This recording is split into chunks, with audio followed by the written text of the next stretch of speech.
राधे राधे। आशा करती हूँ कि आप सभी लोग खुश होंगे, स्वस्थ होंगे, मस्त होंगे। माता लक्ष्मी की कृपा आप सभी लोगों पर सदा सर्वदा बनी रहे। आज मैं आप लोगों को वैभव लक्ष्मी माता की कथा सुनाने जा रही हूँ। बड़े ही श्रद्धा और विश्वास के साथ इस कथा का श्रवण करें। कथा को सुनने से पहले आप अपने हाथ में दाहिने हाथ की हथेली में फूल, चावल और थोड़ा सा जल अवश्य रख लें।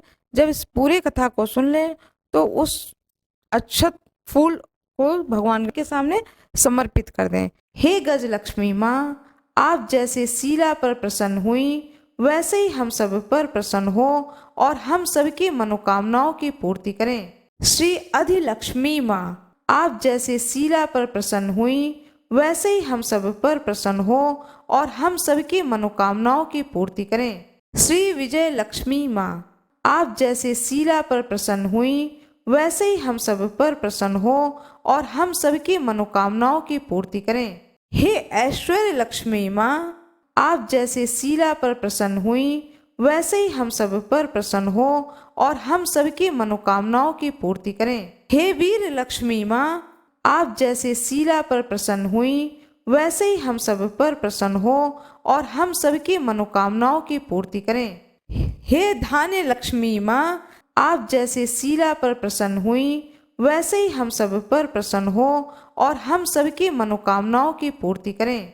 हे संतान लक्ष्मी माँ, आप जैसे शीला पर प्रसन्न हुई वैसे ही हम सब पर प्रसन्न हो और हम सबकी मनोकामनाओं की पूर्ति करें। वैभव लक्ष्मी व्रत कथा। एक बड़ा शहर था। इस शहर में लाखों लोग रहते थे।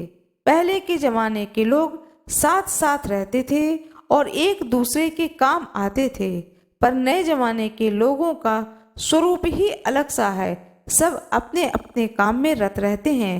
किसी को भी किसी की भी परवाह नहीं रहती है। घर के सदस्यों को भी एक दूसरे की परवाह नहीं होती है। भजन कीर्तन, भक्ति भाव, दया मया, परोपकार जैसे संस्कार कम हो गए हैं। शहर में बुराइयां बढ़ गईं। शराब, जुआ, रेस, व्यभिचारी, चोरी, डकैती वगैरह बहुत ही से गुनाह शहर में होते थे। कहावत है कि हजारों निराशा में एक अमर आशा छिपी होती है। इसी तरह इतनी सारी बुराइयों के बावजूद शहर में कुछ अच्छे लोग भी रहते थे। ऐसे अच्छे लोगों में शीला और उसके पति की गृहस्थी मानी जाती थी। शीला धार्मिक और संतोषी थी।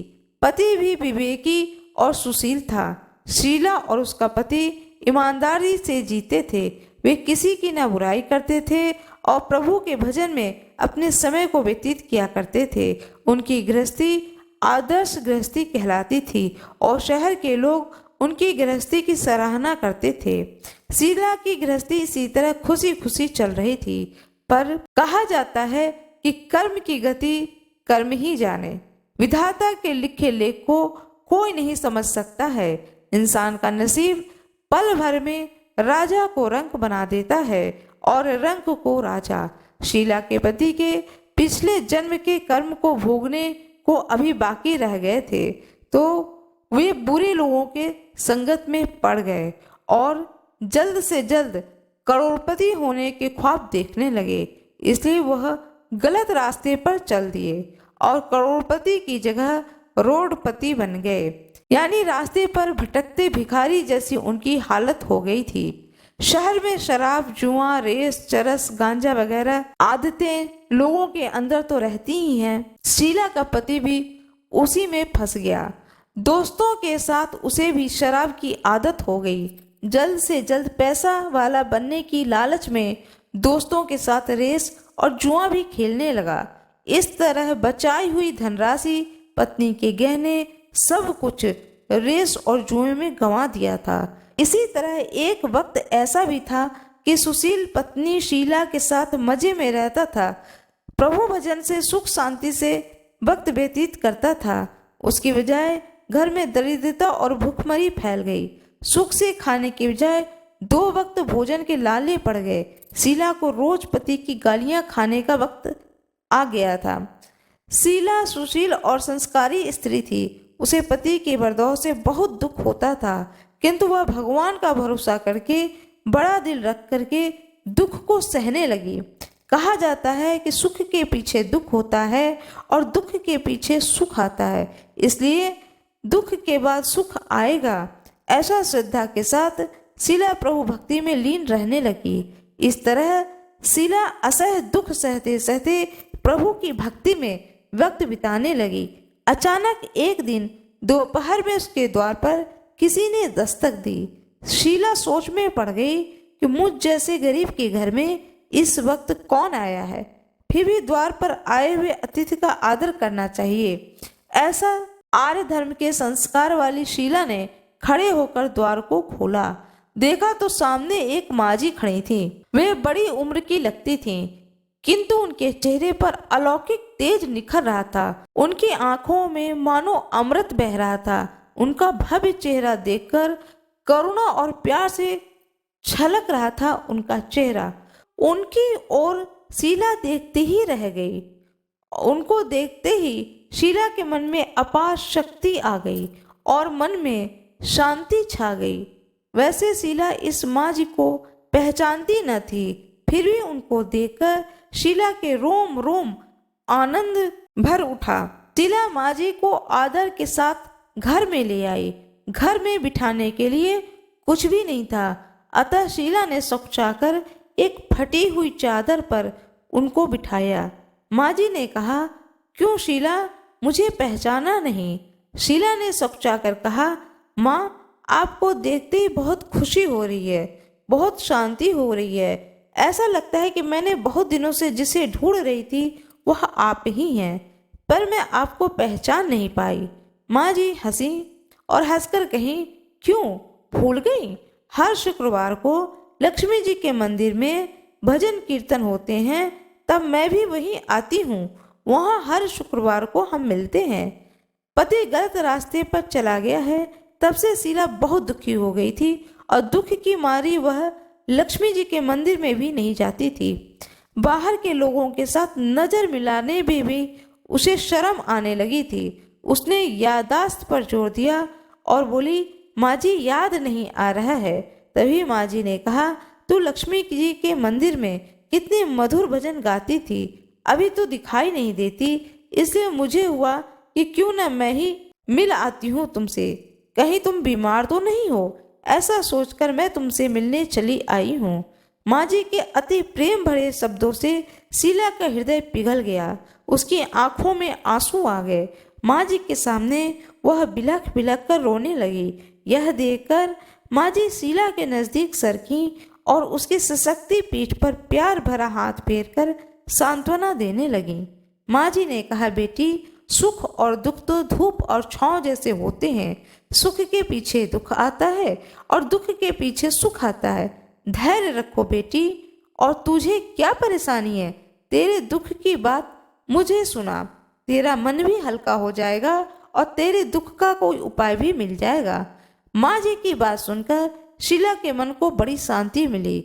उसने माँ जी को कहा, माँ, मेरी गृहस्थी में भरपूर सुख और खुशियाँ थीं। मेरे पति भी सुशील थे। भगवान की कृपा से पैसे की कोई कमी नहीं थी। हमें संतोष था। हम शांति से गृहस्थी चलाते, ईश्वर भक्ति में अपना वक्त व्यतीत करते थे। एकाएक हमारा भाग्य हमसे रूठ गया। मेरे पति को बुरे लोगों से दोस्ती हो गई। बुरी दोस्ती की वजह से वह शराब, जुआ, रेस, चरस, गांजा वगैरह खराब आदतों के शिकार हो गए और उन्होंने सब कुछ गंवा दिया और हम रास्ते के भिखारी बन गए। यह सुनकर के माँ जी ने कहा, सुख के पीछे दुख होता है और दुख के पीछे सुख आता ही है। हर इंसान को अपने कर्म भुगतने ही पड़ते हैं, इसलिए तू चिंता मत कर। अब तू कर्म भुगत चुकी है, अब तुम्हारे सुख के दिन अवश्य आएंगे। तू तो माँ लक्ष्मी जी की भक्त है। माँ लक्ष्मी तो प्रेम और करुणा के अवतार हैं, इसलिए तू धैर्य रख और माँ लक्ष्मी जी का व्रत कर, इससे सब कुछ ठीक हो जाएगा। माँ लक्ष्मी जी का व्रत करने की बात सुनकर शीला के चेहरे पर चमक आ गई। उसने पूछा, माँ, लक्ष्मी जी का व्रत कैसे किया जाता है, वह मुझे समझाइए। मैं यह व्रत अवश्य करूंगी। माँ जी ने कहा, बेटी, माँ लक्ष्मी जी का व्रत तो बड़ा ही सीधा साधा व्रत है, किंतु कई लोग यह व्रत गलत तरीके से करते हैं, अतः उनको इस व्रत का पूर्ण फल नहीं मिलता है। और कई लोग कहते हैं कि सोने के गहने की हल्दी कुमकुम से पूजा करो, बस व्रत हो गया। पर ऐसा नहीं है। कोई भी व्रत शास्त्रीय विधि पूर्वक करना चाहिए, तभी उस व्रत का पूर्ण फल मिलता है। यह व्रत शुक्रवार को करना चाहिए। सुबह स्नान करके स्वच्छ वस्त्र पहने और सारा दिन जय माँ लक्ष्मी का रटन करते रहें। किसी की चुगली नहीं करनी चाहिए। शाम को पूर्व दिशा में मुंह रखें। इसी तरह आसन पर बैठ जाओ। सामने पाटा रखकर उसके ऊपर रुमाल रखो। रुमाल पर चावल का छोटा सा ढेर बनाओ। उस ढेर पर पानी से भरा तांबे का कलश रख देना। कलश पर एक कटोरी रखो। उस कटोरी में एक सोने का गहना रखो। सोने का न हो तो चांदी का भी चलेगा। चांदी का न हो तो नगद रुपए भी चलेगा। बाद में घी का दीपक जलाकर धूप बत्ती सुलगा लो। माँ लक्ष्मी जी का बहुत ही स्वरूप है।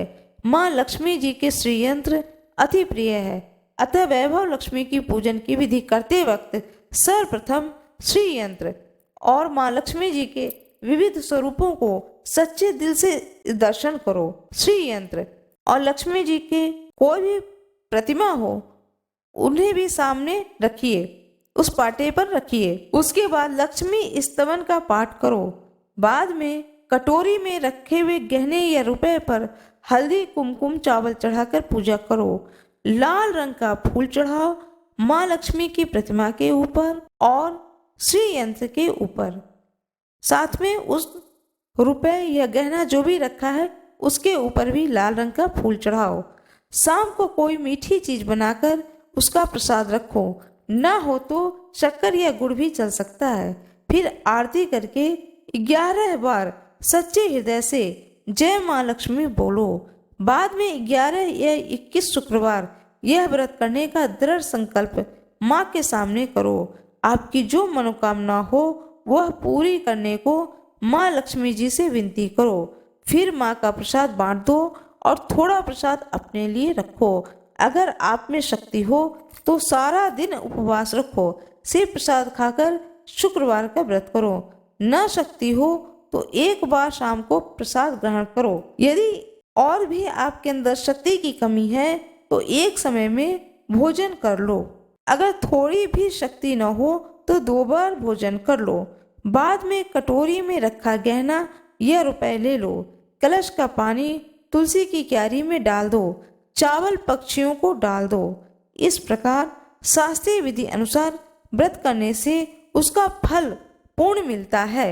इस व्रत के प्रभाव से सब प्रकार की वृत्ति दूर हो जाती है और व्यक्ति माला माल हो जाता है। संतान न होने पर उसे संतान की प्राप्ति होती है। सौभाग्यवती स्त्री का सौभाग्य अखंड रहता है। कुमारी लड़की को मनोभावन पति मिलता है। शीला यह सुनकर आनंदित हो गई।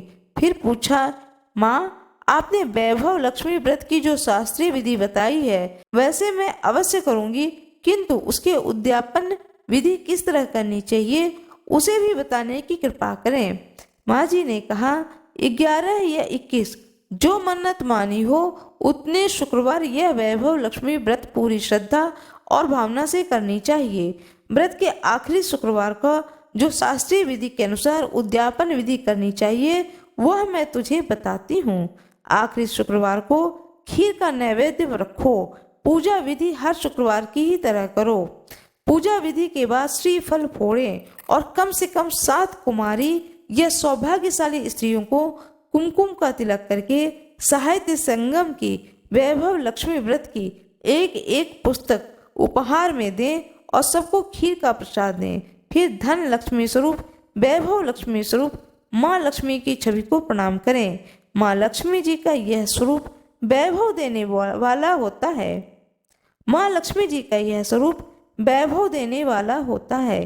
प्रणाम करके मन ही मन भावुकता से माँ की प्रार्थना करते वक्त कहें कि हे माँ धन लक्ष्मी, हे माँ वैभव लक्ष्मी, मैंने सच्चे हृदय से आपका वैभव लक्ष्मी व्रत पूर्ण किया है, तो हे माँ हमारे जो मनोकामना है उसे आप पूर्ण करें, हमारा कल्याण करें। जिसके संतान न हो उसको संतान देने वाले सौभाग्यशाली स्त्री का अखंड सौभाग्य को बनाए रखें। कुमारी लड़कियों को मनोभावना पति देना। आपका यह चमत्कारी वैभव लक्ष्मी व्रत जो करे उसकी सब विपत्ति को दूर करना, सबको सुखी करना। हे माँ आपकी महिमा अपरंपार है। इस तरह माँ की प्रार्थना करके माँ लक्ष्मी का धन लक्ष्मी स्वरूप के भाव से वंदना करें। माँ जी से वैभव लक्ष्मी के व्रत की शास्त्रीय विधि को सुन करके शिला भाव विभोर हो उठी। उसे लगा मानो सुख का रास्ता मिल गया है। उसने आंखें बंद करके मन ही मन उसी क्षण संकल्प लिया कि हे माँ वैभव लक्ष्मी, मैं भी माँ जी के कहे के मुताबिक श्रद्धा से शास्त्रीय विधि के अनुसार वैभव लक्ष्मी व्रत 21 शुक्रवार तक करूंगी। व्रत की शास्त्रीय विधि के अनुसार उद्यापन विधि भी करूंगी। शीला ने संकल्प करके आंखें खोली तो सामने कोई नहीं था। वह विस्मित हो गई कि माँ जी कहाँ चली गईं। यह माँ जी कोई और दूसरी नहीं थी बल्कि साक्षात लक्ष्मी माता थी। शीला लक्ष्मी जी की भक्त थी, इसलिए अपने भक्त को रास्ता दिखाने के लिए माँ लक्ष्मी देवी माँ जी का स्वरूप धारण करके शीला के पास आई थी। दूसरे दिन शुक्रवार था। सवेरे स्नान करके स्वच्छ कपड़े पहन करके शीला मन ही मन श्रद्धा से पूरे भाव से जय माँ लक्ष्मी, जय माँ लक्ष्मी मन ही मन रटते रही। सारा दिन किसी की चुगली नहीं की। शाम हुई तब हाथ पांव मुंह धो करके शीला ने पूर्व की ओर मुख करके बैठी। घर में पहले सोने के बहुत से गहने थे, पर पतिदेव के गलत रास्ते पर चढ़ जाने से अब गहने गिरवी रख गए थे। नाक की नथ बच गई थी। नाक की नथ को निकालकर उसे धोकर शीला ने कटोरी में रख दी। सामने पाटे पर रुमाल रख करके मुट्ठी भर चावल का ढेर रख दिया। उस ढेर पर तांबे का कलश पानी भरकर रख दिया। उसके ऊपर कटोरी में नाक का नथ रख दिया। फिर शीला माँ जी से कहती है कि वह शास्त्रीय विधि के अनुसार बंधन, स्तवन, पूजा वगैरह किया और सामने माँ लक्ष्मी का प्रतिमा रखा, साथ में श्री यंत्र भी रखा और उनकी भी पूजा करी। और घर में थोड़ी शक्कर थी, वह प्रसाद स्वरूप वैभव लक्ष्मी के सामने रख दिया। यह प्रसाद पहले पूजा करने के बाद में यह प्रसाद पहले पति को खिलाया। प्रसाद खाते ही पति के स्वभाव में फर्क पड़ गया। उस दिन उसने शीला को मारा नहीं, सताया भी नहीं। शीला को बहुत आनंद हुआ। उसके मन में वैभव लक्ष्मी व्रत के लिए श्रद्धा बढ़ गई। शीला ने पूर्ण श्रद्धा भक्ति से 21 शुक्रवार तक वैभव लक्ष्मी व्रत किया। 21वें शुक्रवार को माँ जी के कहे मुताबिक उद्यापन विधि करके 7 स्त्रियों को वैभव लक्ष्मी व्रत की 7 पुस्तकें उपहार में दी। फिर माता जी के धन लक्ष्मी स्वरूप की छवि को वंदन करके भाव से मन ही मन प्रार्थना करके बोली, हे माँ धन लक्ष्मी, मैंने आपका वैभव लक्ष्मी व्रत करने की मन्नत मानी थी। यह व्रत आज पूर्ण किया है।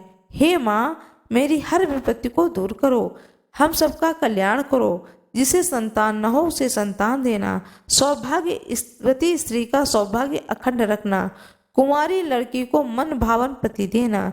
जो आपका यह चमत्कारी वैभव लक्ष्मी व्रत करे उसकी सब विपत्ति को दूर करना, सबको खुशी देना। हे माँ, आपकी महिमा तो अपरंपार है। ऐसा बोलकर लक्ष्मी जी के धन लक्ष्मी स्वरूप की छवि को प्रणाम किया। इस तरह शास्त्रीय विधि पूर्वक शीला ने श्रद्धा से व्रत किया और उसे तुरंत ही फल मिला। उसका पति गलत रास्ते पर चला गया था, वह एक अच्छा आदमी हो गया। कड़ी मेहनत करके व्यवसाय करने लगा। माँ लक्ष्मी जी के वैभव लक्ष्मी व्रत के प्रभाव से उसको ज्यादा मुनाफा होने लगा। उसने तुरंत शीला के गिरवी रखे गहने छुड़ा लिए। घर में धन की बाढ़ सी आ गई। घर में पहले जैसे सुख शांति छा गई। वैभव लक्ष्मी व्रत का प्रभाव देखकर मोहल्ले की दूसरी स्त्रियां भी शास्त्रीय विधि पूर्वक वैभव लक्ष्मी व्रत करने लगीं। हे माँ धर्म लक्ष्मी, आपने जैसे शीला पर प्रसन्न हुई उसी तरह से आपका व्रत करने वाले सभी भक्तों पर आप प्रसन्न हो, सबको सुख शांति देना। जय माँ धन लक्ष्मी, जय माँ वैभव लक्ष्मी। जो भी आपके पास में भोग की वस्तु हो, धूप दीप नैवेद्य सब दिखाएं कि प्रतिमा का पूजा करें। उसके बाद में आरती करें कि स्तुति करें, और स्तुति करने के बाद में अपने बड़े भाव से प्रार्थना करें। सारे परिवार मिलकर के आरती करें और फल फूल भोग सारे परिवार को बांटें। मेरा ये वीडियो कैसा लगा, शेयर सब्सक्राइब जरूर करें। कमेंट बॉक्स में जय श्री गणेश जरूर लिख दें। धन्यवाद।